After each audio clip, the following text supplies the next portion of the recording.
Kevin Cheveldayoff, the only general manager that the Winnipeg Jets have known since their return, hired on June 8th of 2011. That's right, the Jets have been back for almost a decade already. What the hell is time? I'm getting old. I'm scared. Somebody hold me. Anyway, Chevy's the man in Winnipeg, and of course, there have been some ups and downs. The team has been competitive at times and not so competitive at others. But as is tradition around here, I want to take a look at one specific aspect of a GM's tenure, and that would be their trade history. So the question is, does good old Chevy get a passing grade? Well, some Jets fans might say he can't afford not to. You couldn't dodge that pun, could you? No, you might want to ram your head into a wall right now because I'm not stopping. Toyota. We get down to business with our first trade, and it is a loss. June 25th of 2011, the San Jose Sharks acquire Sean Corrali and the pick that became Colin Blackwell in exchange for Zachary Ewan, and I apologize if I'm getting that name wrong. Bottom line, we start things off again with a loss here. Ewan didn't become anything for the Jets. Blackwell played a few games for the Sharks, but Sean Corrali is the key piece here. Now, normally I wouldn't give a team credit for what happened afterwards, but it didn't happen really that long afterwards, all things considered. But still, you had Sean Corrali sent as a part of the package to Boston to acquire Martin Jones. And say what you want, but the Sharks did get the goalie that they needed to finally take them to a Stanley Cup final thanks to this deal, or at least the deal that followed up afterwards. So I do have this as a win for the Sharks and a loss for Chevy. Trade number 2, Montreal acquires Olivier Archambault and Josiah Didier in exchange for the pick that became Brennan Serville. This is a draw. It's a nothing trade. July 8th of 2011, Washington acquires Denik Paquette and a 4th round pick that became Thomas DePauli in exchange for Eric Fair. This is also a draw. Nothing came from the duo that went to Washington, and Fair only played 35 games for the Jets, although he is clearly the best player in the deal. One day later, Angelo Esposito is sent to the Florida Panthers in exchange for Kendall McArdle. This is a draw. Trade number 5, Akeem Alou sent to the Calgary Flames for defenseman John Negrin. And again, we have a draw here. Of course, we all kind of know what happened with Akeem and on the Flames and Calgary. It's a draw. February 13th of 2012, the Jets acquire Maxime Masonhour in exchange for Riley Holzfapel, who goes to the Anaheim Ducks. This is another draw. But then just 14 days later, we have a big deal, and it's a loss for the Jets. The Chicago Blackhawks acquire Johnny Oduya in exchange for a pick that became J.C. Lapon and another pick that was ultimately moved that eventually became Zach Sanford. Oduya would go on to win a cup with Chicago. Pretty obviously, this is a pretty big loss there for the Jets. That summer, the Jets acquired Jonas Gustafson, the monster, for a conditional 7th round pick. Nothing would come of the pick. Nothing would come of Gustafson. He never played for the Jets. This is another draw. That upcoming February, the Jets send Alexei Ponikarovsky to the New Jersey Devils in exchange for a 7th and a 4th that became Brendan Kitchton and Nelson Nogier. Ponikarovsky only playing 33 games for a non-playoff team. The 2 defensemen I mentioned that went to the Jets never locked down NHL spots. This is another draw. That same day, the Jets acquire Eric Tangradi in exchange for a 7th round pick that eventually became Dane Burks. 91 games played for Tangradi on the Jets, so all things considered, it works out. It's a win for Winnipeg with Tangradi. The next month, the Jets acquire Kubalik. No, not that Kubalik. Tomas Kubalik in exchange for Spencer Mahachek. It's a draw, because of course it is. That June, Winnipeg acquires Michael Frolik in exchange for picks that became John Hayden and Luke Johnson. This is a draw. Hayden and Frolik played a similar amount of games with the 2 teams they ended up on here in this deal. Just a few days later, and man, do I not remember this, Devin Setaguchi goes to the Jets in exchange for a 2nd round pick, and he played 75 games, I do believe. He played a season with Winnipeg. I don't remember this at all. The pick that the Wild acquired was moved to Buffalo in the Matt Molson trade. It ended up in Washington. It moved a lot. Bottom line is, this is a draw. No one really won this deal. Almost a full year later, we see the Jets trade Eddie Pascale, goaltender Eddie Pascale, and a 6th round pick to the Capitals for a 6th and 2 7th. So the deal ended up being Pascale and a pick that became Steven Spinner for Pavel Kravkovsky, Matt Ustaski, and Matteo Genero.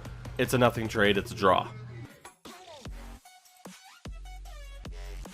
Week and a half, 2 weeks later, Buffalo acquires Jordan Samuels Thomas for a conditional 7th. Again, a draw, a nothing trade. That October, they send Eric Tangradi to Montreal for Peter Budaj and Patrick Holland. This is a nothing trade, barely any NHL games between the three on the teams that they would go to. That December, they acquire defenseman Jay Harrison in exchange for a 6th round pick. Only 35 games played for Harrison as a Jet. David Cotton would be selected with the pick. Hasn't cracked the NHL yet. This is a nothing trade and a draw.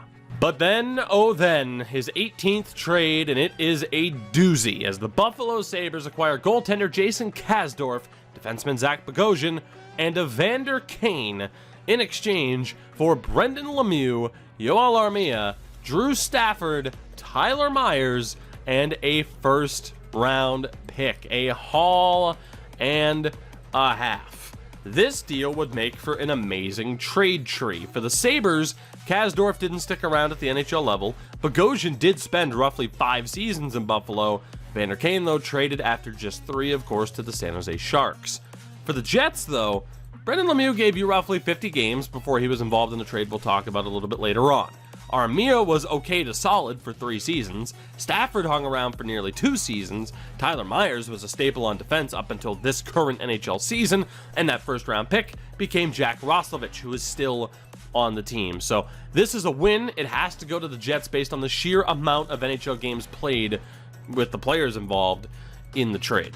14 days later from that, the Jets acquired Yuri Tolusti in exchange for 2 picks that became Spencer Smallman and Matt Philippe. Now, just 24 games for Tolusti as a Jet. Smallman and Philippe haven't made the NHL. Hell, the Hurricanes didn't even sign Matt Philippe. He has recently signed with the Boston Bruins as a free agent, so this is a draw, a nothing deal for either team. Next up, the New York Rangers acquire Carl Klingberg in a 1-for-1 involving Lee Stempniak. This is a draw, nothing from Klingberg. Stempniak left after the season. It's a nothing deal. However, then we get 2 interesting trades within a few months of one another, and it's something that I completely forgot about. First and foremost, the Chicago Blackhawks acquire Andrew Ladd, Jay Harrison, and Matt Frazier in exchange for Marco Dano, a 1st in 2016, and a conditional 2018 3rd round pick. That June, the Jets acquire a 1st rounder that became Logan Stanley, and a 3rd rounder in the same year, while the Flyers acquired 2 picks, one of which became German Rubtsov. So if we break this down, first and foremost, I completely forgot that Andrew Ladd went back to Chicago. He played 18 regular season games, and he played in the 1st round where they lost to St. Louis, and of course that offseason he got that big contract from the New York Islanders that he's still on. Neither of the other 2 players, Harrison or Frazier, suited up for the Blackhawks. The Jets acquired Marco Dano, who hung around for a few years, but he was never a staple in their lineup, and that conditional 3rd rounder never came to fruition. As you see, it was based on the Hawks winning the Cup in 2016. The second part of this trade, though, is where it gets a little bit interesting. They traded that 1st from Chicago to Philly. The Flyers basically ended up with German Rubtsov and Pascal Laberge, while the Jets ended up with Logan Stanley and Luke Green. So really, at the end of the day, there's just a whole bunch of nothing here in the grand scheme of things. The Flyers end up with players that haven't panned out, the Jets end up with players that haven't panned out, and the Blackhawks bring Andrew Ladd back after almost a decade, or really 6 years or so, and nothing ultimately came of it. So a very interesting trade that I completely forgot about, but with both of these, it's going to be a double draw here. Nothing really happened. We move ahead to March 1st of 2017. The Boston Bruins acquired Drew Stafford in exchange for a conditional 2018 6th round pick. This is a draw. The Bruins were bounced in the 1st round with Stafford, so nothing really happening here. That June, the Vegas Golden Knights acquire a 2019 3rd and a 2017 1st for a 2017 1st. Now the Jets with that 1st round pick selected Christian Vesalainen. That 3rd rounder bounced around a lot, and eventually it was Michael Vukosevic who was picked by the New Jersey Devils. But that first round pick that went to Vegas, that became Nick Suzuki, which turned into Max Pacioretty, who so far is the best player in the deal. And in terms of who won that trade, that's a whole different topic for, a whole different discussion for a different time. Regardless, here, the Jets lose. I mean, Christian Vesalainen or Nick Suzuki? Nick Suzuki. Max Pacioretty or Christian Vesalainen? I'd take Max Pacioretty still at this point in time. So this is a loss for the Jets. We move ahead to that upcoming February as they acquire defenseman Joe Morrow in exchange for a 4th-round pick. Morrow played less than a season's worth of games for the Jets over 2 seasons. That pick was eventually moved from Montreal to Calgary. Neither team benefited much in that side deal, so again, this is a draw here. Nothing much to it. We get to this next trade, and I have to say it's a draw for now. Paul Stastny is acquired from the St. Louis Blues for Eric Foley, a conditional 1st and a conditional 4th. Now, Stastny was a tremendous rental for the Jets. He was almost a perfect fit, but he didn't stay. For St. Louis, Eric Foley hasn't carved out a spot. That 4th rounder, hey, we don't even know yet. We should have known by now, but hey, COVID. But that 1st rounder is interesting because that 1st rounder became Rasmus Sandin after the Blues traded that pick and a 3rd rounder for a 1st rounder. So the Jets got the Jets got Paul Stastny for that playoff run. I think I called him Peter. Did I call him Peter Stastny? I didn't call him his dad. They got Paul Stastny for a playoff run. The Blues, at the end of the day, through the draft picks, got Dominic Bach, and the Leafs ended up with Rasmus Sandin and some guy you might know by the name of SDA, Semyon Argachintsev. So the Leafs win this trade, is the point. It's a draw for now because we don't know who the Blues are going to get, and we don't know if Dominic Bach's going to pan out, although he looks really good. But yeah, I mean, right now for the Jets, you've won because you got a really deep playoff run out of it. But very interesting trade there that I can't, decisively name a winner on. That June, an infamous move, Yoel Armia, Steve Mason, a 7th and a 4th sent to Montreal for Simon Bourque. Now, this was the move to get rid of Mason's contract. That 7th round pick became Kieran Rushinsky, and we obviously don't know about that 4th yet. But the key here is Armia versus Bourque, and clearly, it's obvious where this one goes. Was it a win for the Jets to be able to do what they had the ability to do since they got rid of the cap hit that Mason had? I mean, maybe. Not really. Looking back on their postseason disappointments, in 2019, they really weren't able to do all that much. And you look at their current situation now, I mean, it maybe benefited them, but Montreal has gotten some good use out of Yoel Armia in the past 2 seasons. That same day, the Jets acquire Nick Kerdiles for Chase DeLeo. That's a draw, a nothing trade. Flash forward to January 3rd of 2019, they acquired defenseman Jimmy Aligney for future considerations. That's a draw, a nothing trade.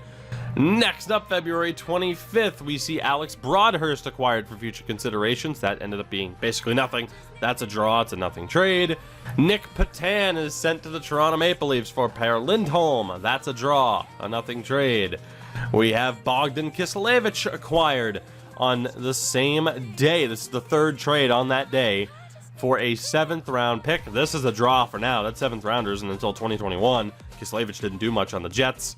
Next up, Nathan Beaulieu is acquired for a 6th round pick. I'm going to call this a minor win. Beaulieu is still with the Jets. That 6th rounder became a player by the name of Karl Plasik, so time will tell there. Another trade, the penultimate trade on February 25th, 2019, deadline day. The Jets acquired Matt Hendricks for a 7th rounder. It's a draw for now because we don't know who Minnesota's going to get with that pick, and Hendricks, I don't believe, has ever played for the Jets.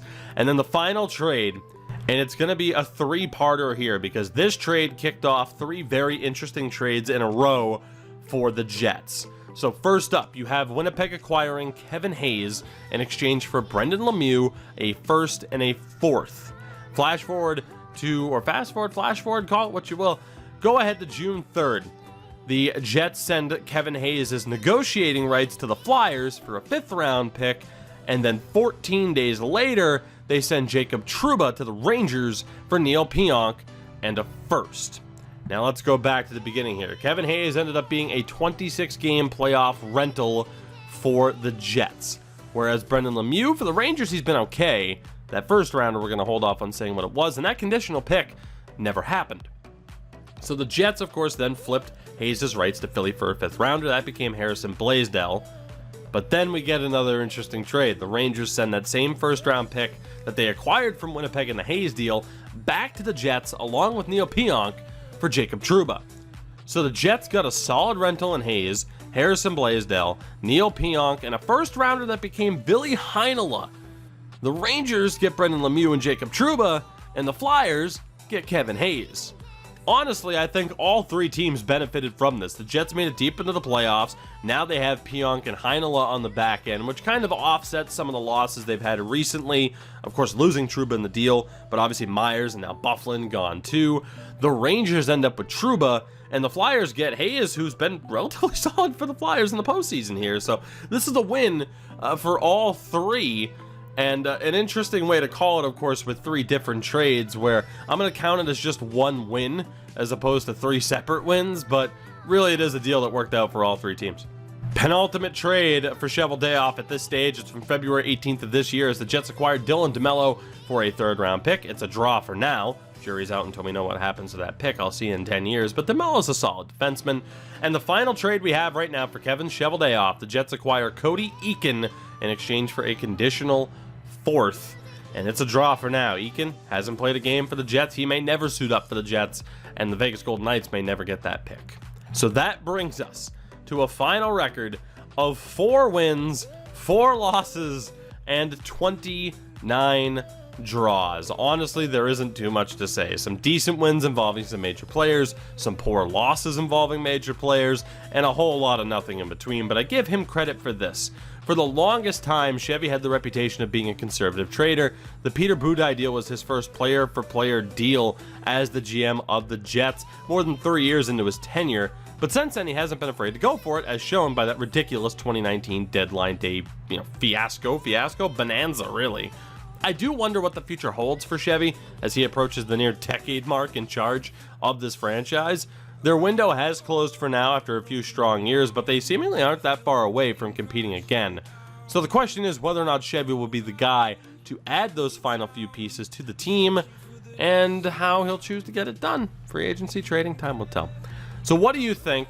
Are my win-loss assessments on point? Is Chevy a strong GM overall? Let me know what you think in those comments below, and of course leave me any suggestions for video topics you'd like to see me cover, whether it be other GM trade histories or really anything hockey related. You know the deal as well. If you haven't already, drop a like on the video, subscribe if you haven't for more of this and so much more. Check out everything in the description, all the socials, Twitter, Discord, Twitch, Instagram, everything. T-shirts there too on Teespring. I'll see you guys next time. Until then, have a good one. Take it easy. Stay safe. Goodbye.